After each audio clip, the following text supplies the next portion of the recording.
Constantinople, la nouvelle Rome, Istine Pauline, la ville reine, c'est Byzance, qui par le choix de Constantin Ier devint la nouvelle capitale de l'Empire romain.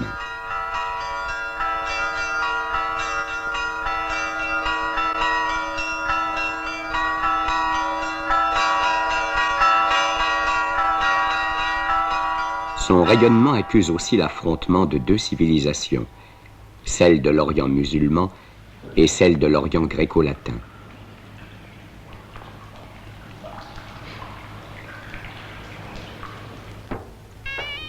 Le 5 février 1451, succède au sultanat un jeune homme passionné, avide de gloire.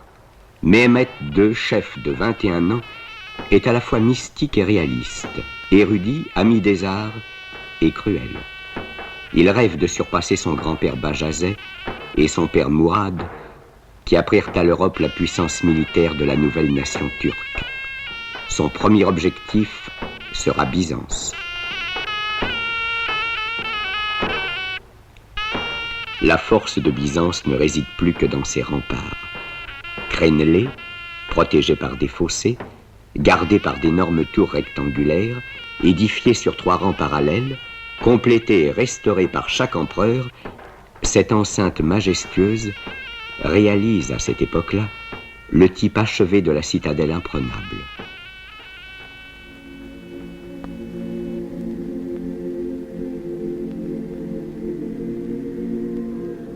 La cour de l'empereur de Byzance.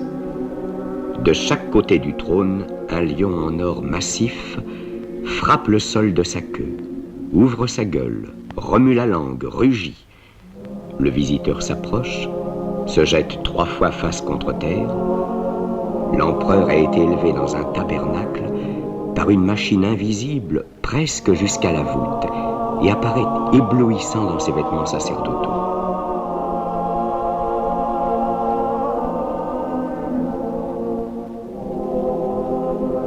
Le faste et le délire s'accroissent pendant le Saint-Office. 30 fêtes religieuses par mois.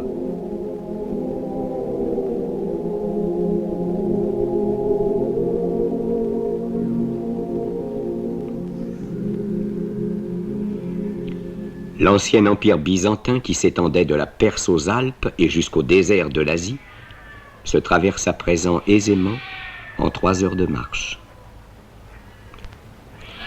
Byzance n'est plus qu'une cité entourant des églises, des palais et un amas de maisons. Pillée par les croisés, décimée par la peste, déchirée par ses querelles théologiques, elle est incapable de se défendre contre un ennemi qui l'enserre depuis longtemps. Tandis que Galata appartient aux Génois, tout le pays situé derrière les murs de la ville est au pouvoir des Turcs. Les navires byzantins pouvaient gagner leur grenier à blé par la mer Noire. Méhémet ferme ce passage en faisant construire Roumélie-Issar, à l'endroit le plus resserré du canal.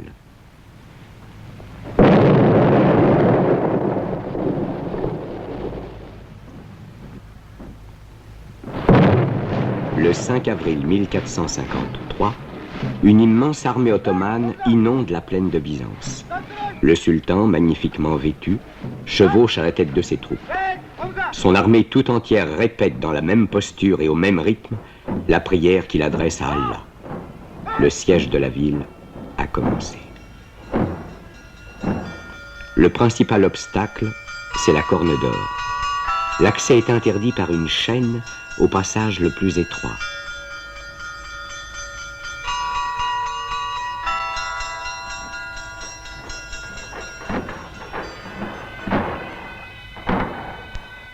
Méhémet conçoit alors une idée stupéfiante d'audace. Dans la nuit du 22 avril, 70 vaisseaux se transportent d'une mer dans l'autre, par monts et par vaux, à travers les vignobles, les champs et les bois.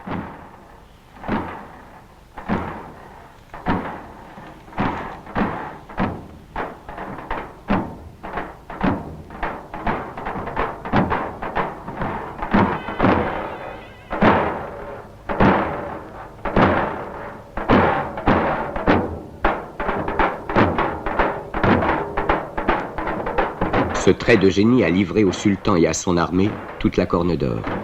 Le côté faible de la ville se trouve menacé et le cordon déjà insuffisant des défenseurs encore bien élargi. Pas la moindre voile vénitienne n'est en vue dans la mer Égée. Le pape, Venise, Gênes ont abandonné Byzance. Les assiégés ne se leurrent pas. Ils sont 8000 contre 150 000.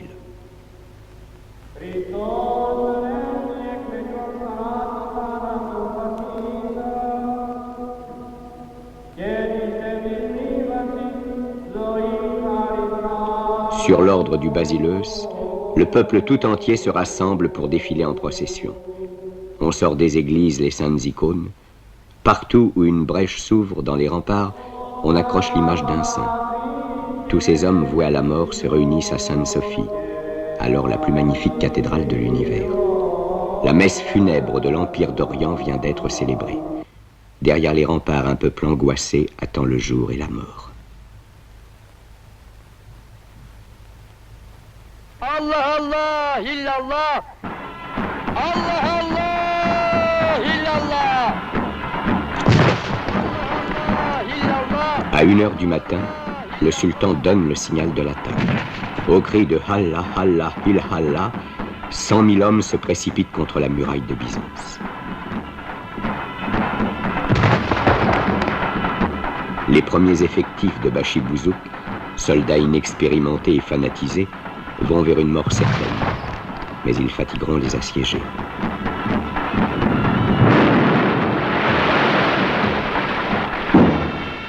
Quand l'aube commence déjà à blanchir, le sultan est obligé de faire donner sa réserve, les janissaires, la fleur de l'armée ottomane.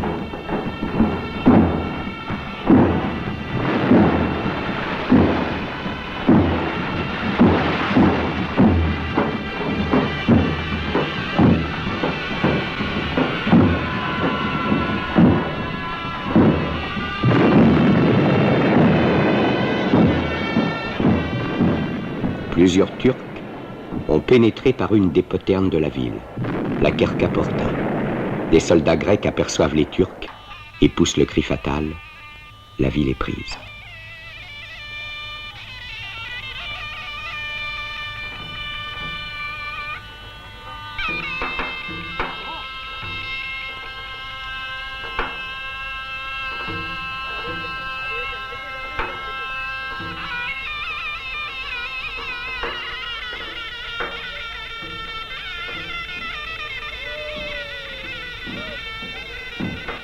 Le vainqueur tient son terrible serment, le sac de Byzance. Il n'entre dans la ville conquise que l'après-midi, une fois le carnage terminé. Fier et grave sur son magnifique cheval, devant les scènes féroces du pillage, sans détourner la tête, fidèle à sa promesse de ne pas interrompre dans leur terrible besogne les soldats qui lui ont donné la victoire. Il se dirige vers la cathédrale, vers le cœur rayonnant de Byzance. Il tient à remercier Allah avant de lui consacrer définitivement cette église. Le lendemain, on démolit les autels, on badigeonne les pieuses mosaïques et la croix qui dominait Sainte-Sophie s'abat avec un bruit profond.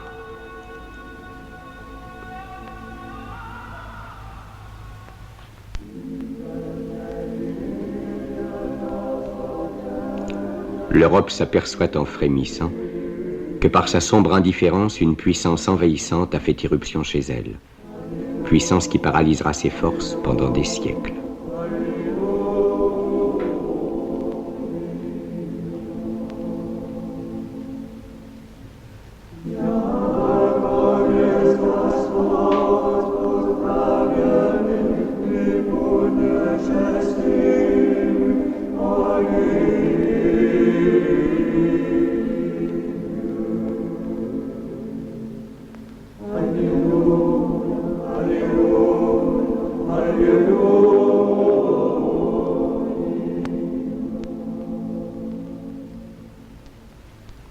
Mais dans l'histoire comme dans la vie des hommes, le regret ne répare pas la perte d'un instant. Et 1000 années ne rachètent pas une heure de négligence.